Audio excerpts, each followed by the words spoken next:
అదే RTV app వార్తల్ని క్షణాల్లో చదివే అవకాశం ఉంటుంది. ఒక న్యూస్ పేపర్, ఒక టెలివిజన్ ఛానల్ మీ చేతుల్లో ఎప్పుడూ ఉంటాయి. ఉమ్మడి కరీంనగర్ జిల్లా వ్యాప్తంగా గుండెపోటుతో మరణిస్తున్న చిన్న పిల్లల సంఖ్య రోజురోజుకు పెరిగిపోతుంది. గత అక్టోబర్లో చూసినట్లయితే కౌశిక్ అనే అబ్బాయి 9 సంవత్సరాల అబ్బాయి అయితే క్యూ లైన్లో నిలబడి స్కూల్లో అయితే చనిపోవడం జరిగింది. గుండెపోటుతోనైతే వైద్యులు అయితే నిర్ధారించారు. అలాగే నిన్న అయితే జగిత్యాల జిల్లా దరూర్లో మరొక విద్యార్థి అయితే ఆ గుండెపోటుతో అయితే మరణించడం జరిగింది. ప్రస్తుతం దీనికి సంబంధించి అసలు గుండెపోటు గతంలో అయితే ఒక వయసు పైబడిన వారు కావచ్చు, అంతేకాకుండా ఉభయకాంతో ఉన్నవారైతే ప్రధానంగా వీటి బారిన అయితే పడేది. ప్రస్తుతం అయితే చిన్నపిల్లలు సైతం పడుతున్నారని అయితే అక్కడక్కడైతే మనం వింటున్నాము. ఈ మధ్యకాలంలో అయితే మనం ప్రత్యక్షంగా చూసిన సందర్భాలు సైతం ఉన్నాయి. అసలు దీనికి సంబంధించి అసలు ఎందుకు అవుతుంది ఏంటి అనేది అయితే మనకు తెలియజేయడానికి సీనియర్ సర్జన్ శ్రీనివాస్ ఉన్నారు. ఒకసారి వారితో అయితే మాట్లాడదాం. సార్ చెప్పండి, ఈ మధ్యకాలంలో అయితే ఉబకాయంతో బాధపడుతున్న వారు కానీ ఎక్కువ వయసు పైబడిన వాళ్ళు మాత్రమే గుండెపోటు అయితే వచ్చేది, కానీ ఇప్పుడైతే చిన్నపిల్లలు అయితే ఎక్కువగా అయితే గుండెపోటుతో చనిపోతున్న వార్త అయితే బాగా అయితే వినబడుతుంది కదా. అసలు ఎందుకు వస్తుంది గుండెపోటు అనేది, అసలు దీనిలో ఎంతవరకు నిజమంటారు? నమస్తే సార్, నేను doctor Srinivas Elagandula, Vasudeva hospital sir. నేను జనరల్ సర్జన్ని సార్. ఈ మధ్యకాలంలో మనము రెగ్యులర్గా వింటున్న మాట ఏంటి అంటే, చిన్న వయసు వాళ్ళు, మధ్య వయసు వాళ్ళు హార్ట్ అటాక్తో చనిపోవడం. ఇది ఎందుకు జరుగుతుంది అంటే, మనకు కోవిడ్-19 డిసెంబర్లో స్టార్ట్ అయిన కోవిడ్-19 ద్వారా మన జనరల్ పాపులేషన్లో రక్తనాళాలలో కూడికలు, రక్తనాళాలలో గడ్డగట్టడము అనేది కనిపించిన ప్రధానమైన కారణం. కోవిడ్లో మరణాలు సంభవించినాయి. కొంతమందికి దాని యొక్క ఫాలోఅప్లోనే హార్ట్ అటాక్లు వస్తున్నాయని మనం దీన్ని పరిగణలోకి అనుకోవచ్చు. తర్వాత రెండవది, ఈ మధ్యకాలంలో మనం చూస్తున్నాము లైఫ్ స్టైల్ మోడిఫికేషన్. అంటే చిన్నపిల్లలలో ఆటలు ఆడుకోవడము, గ్రౌండ్కి పోవడము చాలా తగ్గిపోయింది. ఫిజికల్ యాక్టివిటీ తగ్గిపోయింది. ఇది ఒక కారణము. రెండు, ఫుడ్ డయటరీ హ్యాబిట్స్. దీంట్లో ఏమవుతుంది అంటే సాల్ట్ కంటెంట్, జంక్ ఫుడ్ తినడము, స్మోకింగ్ హ్యాబిచువేషన్స్. మీరు చూడండి, ఇప్పుడు కాలేజ్ పోయే ప్రతి పిల్లోడు ఒక సిగరెట్ తాగుతున్నారు. So these are the reasons for lifestyle modification. So ఇది సో ఈ విధంగా డైటరీ హ్యాబిట్స్ చేంజ్ అవ్వడము. మూడవది, ఈ ఆధునిక ప్రపంచంలో మొబైల్ వాడకం ఎక్కువ అవ్వడం వలన, సోషల్ మీడియా అనండి, లేకపోతే ఓటీటీ ఛానల్స్ అని కొత్తవి రావడము, ప్రతి ఒక్కరూ నిద్రపోవడం మర్చిపోయారు, గ్రౌండ్కి వెళ్ళి ఆడుకోవడం మర్చిపోయారు, ఒకరి నుండి ఒకరు మాట్లాడుకోవడం మర్చిపోయారు. ఒక రూమ్లో 3 లేదా 4 ఫ్రెండ్స్ కూర్చుంటే ఎవరు మొబైల్ వాళ్ళు పట్టుకొని కూర్చుంటున్నారు. సో ఇవన్నీ కూడా మన బాడీని శ్రమ కలిగించడంలో ఫెయిల్ అవుతున్నాయి. సో బాడీని కంటిన్యూస్గా మనం తినే తిండి, ఆహారము ఎక్కువ శాతము స్టోర్ అయిపోయి వాటి ద్వారా కూడికలు రావడము, రక్తనాళాలలో కూడికలు రావడము, వాటి ద్వారా గుండెకి సంబంధించిన వ్యాధులు రావడము కామన్ అయింది.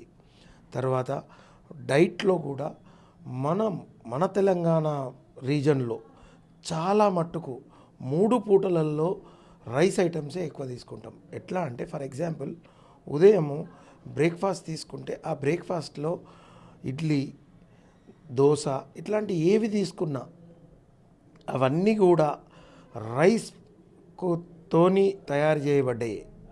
మళ్ళీ మధ్యాహ్నం అన్నం తినడం, రాత్రి మళ్ళీ అన్నం తినడం. సో ఈ విధంగా రైస్ క్వాంటిటీ ఎక్కువ అయిపోవడము, కార్బోహైడ్రేట్ లోడ్ అవ్వడము బాడీ మీద ఒక నెగిటివ్ ఎఫెక్ట్ చూపిస్తుంది. దీన్ని ఓవర్కమ్ చేయాలంటే మనము చిరుధాన్యాలు, రాగులు, జొన్నలు, మక్కలు, సజ్జలు, గోధుమలు, ఈ 6 రకాలు, ఈ చిరుధాన్యాలలో మళ్ళీ కొర్రలు, అండ్రు కొర్రలు, సామలు, ఉదుకలు, ఇట్లా రకరకాలుగా మార్కెట్లో ఉన్నాయి. వీటిని కూడా వాడడం ఈజీ. ఓవర్ నైట్ నానబెట్టి వాటిని ఏ విధమైన ఫుడ్ ప్రిపేర్ చేసుకున్నా, మనం తినే రైస్ ఐటెం ఏ విధంగా ఉంటుందో అదే విధంగా ఇది ఉంటుంది. సో నేను చెప్పదలుచుకుంది ఏంటి అంటే, whatever you eat you will be like that. అంటే మీరు ఏదైతే తింటారో దాని ద్వారానే మీ యొక్క ఆరోగ్యము ఉంటుంది. ఇది ఇంకొక రీజను. ఇంకా లాస్ట్కు ఎన్వైర్మెంటల్ చేంజెస్, తర్వాత ఫుడ్లో కూడా ఇంతకుముందు వరి సాగులో కానీ సాగులో వాడే మందులు అంటే ఫర్టిసైజ్లు ఇవన్నీ కూడా ఫర్టిలైజర్ ఇవన్నీ వాడేటి క్వాంటిటీ పెంచారు అనేది ఒక వాదం ఉంది. సో అది కూడా తగ్గించాలి. భూమికి మనము ఏ విధమైన విషం ఇస్తే మొక్క విషమే ఇస్తుంది. భూమికి సేంద్రియం ఇస్తే సేంద్రియమే బయటకు వస్తుంది. సో న్యాచురల్గా వరి పంటలు రావాలని ఒక డాక్టర్గా, ఒక వైద్యుడిగా, ఒక సీనియర్ సర్జన్గా నేను కోరుకుంటున్నాను. ఓకే, అంటే ప్రస్తుతం అయితే సారవంతమైన నేలలు అయితే తగ్గిపోయి చాలా వరకు అయితే పెస్టిసైడ్స్ అయితే ఎక్కువగా వాడుతున్నారు. ఎక్కడ కూడా న్యాచురల్ ఫార్మింగ్ అయితే లేని పక్షం అయితే మనం చూస్తున్నాం. అంతేకాకుండా ప్రస్తుతం అయితే ఈ అబ్బాయికి సంబంధించి అయితే హర్షిత్కి సంబంధించి అయితే 2-3 రోజుల క్రితమే తిరుమల తిరుపతి దర్శనానికి అయితే వెళ్ళడం జరిగింది. వస్తున్న క్రమంలో అయితే తనకైతే కింద వాంతులు అయితే అవ్వడం జరిగింది. ఆ తర్వాత మరొక వైద్యం దగ్గరికి తీసుకెళ్లేలోపే అబ్బాయి చనిపోయాడని చెప్పారు. అంటే 3వ తరగతి చదువుతున్న అబ్బాయి 9 సంవత్సరాలు ఉన్నాయి. గతంలో సైతం రాజన్న సిరిసిల్ల జిల్లా బోయినపల్లిలో కౌశిక్ అనే అబ్బాయి సైతం 9 సంవత్సరాల అబ్బాయి అయితే చనిపోవడం జరిగింది. అంటే ప్రధానంగా ఈ గుండెపోటుకు సంబంధించి ఎటువంటి లక్షణాలు ఉంటాయి అంటే ముందుగా తల్లిదండ్రులు గమనించడానికి ఎటువంటి అవకాశం ఉంటుందంటారు? మంచి క్వశ్చన్ అడిగారు సార్. దీనిలో ఏంది అంటే ఈజీగా అలసిపోవడం. మనము మామూలుగా రెగ్యులర్గా చేసే పని కన్నా కొంచెం తక్కువ చేసినా ఈజీగా అలసిపోవడము.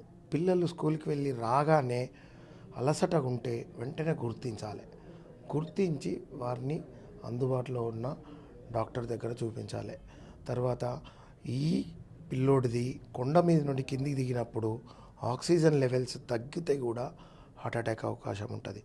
సో హై యాటిట్యూడ్లో ఏమవుతుంది అంటే ఆక్సిజన్ పర్సంటేజ్ తక్కువ ఉంటుంది. ఆ విధంగా అది కూడా ఒక కారణం అయి ఉండొచ్చు. కానీ రెగ్యులర్గా డైటరీ హ్యాబిట్స్, తర్వాత ఈజీ ఫెటిగబిలిటీ అంటే అలసిపోవడము, చెస్ట్ పెయిన్ రావడము, చెమటలు రావడము, ఎడమ చేయి గుంజడము, పన్ను గుంజడము, నెక్ గుంజడము, ఇవన్నీ కూడా గుండెపోటుకు సంబంధించిన లక్షణాలు. కానీ కొన్ని సందర్భాలలో గుండెపోటు కడుపు నొప్పి విధంగా కూడా ప్రజెంట్ అవుతుంది. సో ఇవన్నిటిని చిన్న సిమ్టమ్ ఉన్న ఇప్పుడు ప్రతి 40 కిలోమీటర్ల రేడియస్లో ఒక మెడికల్ కాలేజ్ అందుబాటులో ఉంది. ముందు కన్నా మన తెలంగాణ రీజన్లో చాలా వైద్యం అందుబాటులోకి వచ్చింది. సో ఏ మాత్రం చిన్న ప్రాబ్లం ఉన్నా నియర్ బై డాక్టర్ని సంప్రదించి దాని యొక్క నిర్ధారణ చేసుకుంటే వీటిని అరికట్టవచ్చు. తర్వాత జనరల్ పాపులేషన్లో 30 సంవత్సరాల పైబడిన వారికి, మీరు చెప్పిన బాబు చిన్న వయసు కానీ 30 సంవత్సరాలు పైబడిన బాబుకు మాత్రము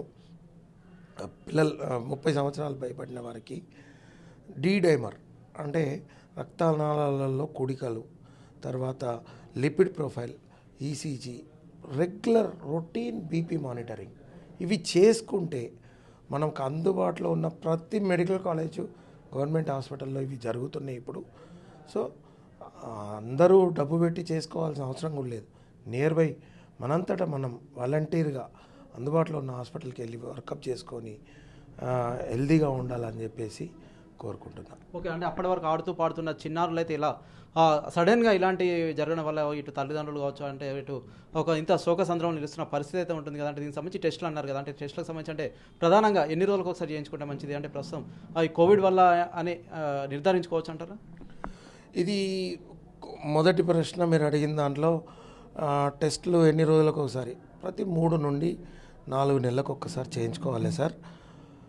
ప్రముఖముగా ఏంటంటే మన బాడీలో మార్పు ఏ విధంగా ఉంటుంది అంటే, మనం ఎక్కడైతే కూర్చున్న దగ్గరనే అలసటగా ఉండిపోవడము, తర్వాత నిద్రలేమి, అంటే ఈ మధ్యకాలంలో నేను ముందే చెప్పిన పడుకోవడం చాలా తగ్గించారు.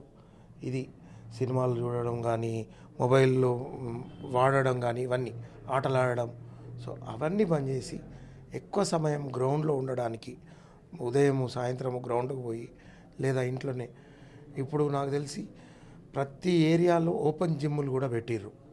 సో మనం జిమ్ముకు పోయి డబ్బు కట్టాల్సిన అవసరం కూడా లేదు. గ్రౌండ్కి పోయి ఫ్రీగా ఉన్న ఫెసిలిటీస్ని వాడుకొని ఉప్పు శాతం తక్కువ చేసి, నూనె, నెయ్యి, నాన్ వెజ్ ఐటమ్స్ తక్కువ చేస్తే మన హెల్త్ కుదుటపడుతుంది. దీని ద్వారా మనం అరికట్టవచ్చు. దాంతోపాటు ప్రభుత్వం కూడా స్క్రీనింగ్ టెస్ట్లు నిర్వహించాలి. ఈ స్క్రీనింగ్ టెస్ట్లు అంటే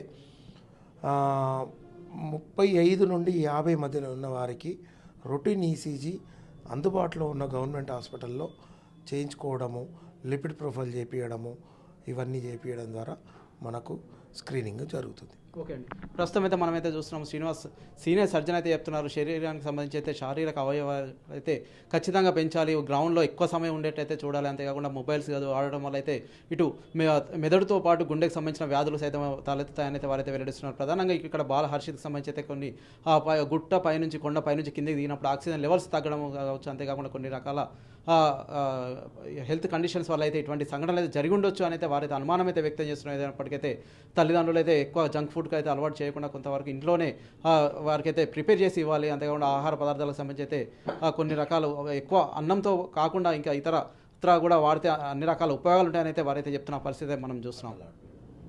ఓవర్ టు స్టూడియో.